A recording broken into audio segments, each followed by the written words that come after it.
মেয়েরা বিয়ের পরেও স্বামীর সান্নিধ্য পছন্দ করে, স্বামীর সাথে ঘুরতে যেতে চায় এবং স্বামীর সাথেই পুরো সময়টাই কাটাতে চায়।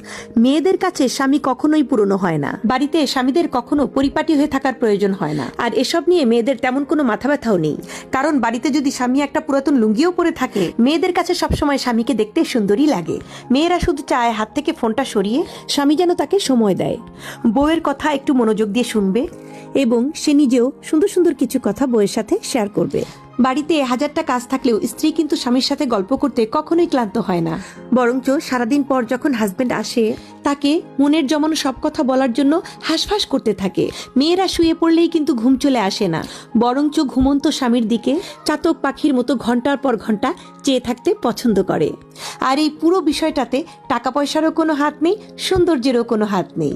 পুরো বিষয়টা হচ্ছে ভালোবাসার।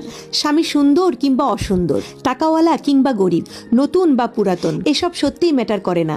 তারা শুধু ভালোবাসার মানুষটাকেই ভালোবাসে। অথচ পুরুষ মানুষের কাছে কিন্তু ব্যাপারটা উল্টো। তাদের কাছে বউ পুরনো হয়, বউকে ভালো লাগে না, বউয়ের কথা মাঝে মাঝে তাদের কাছে ঘ্যান ঘ্যান মনে হয়। বাইরের নারীদের তারা যতটুকু গুরুত্ব দেয়, ততটুকু গুরুত্ব যদি তারা স্ত্রীদেরকে দিত, তাহলে কিন্তু স্ত্রীদের মানসিক শান্তির কোনো অভাব হতো না।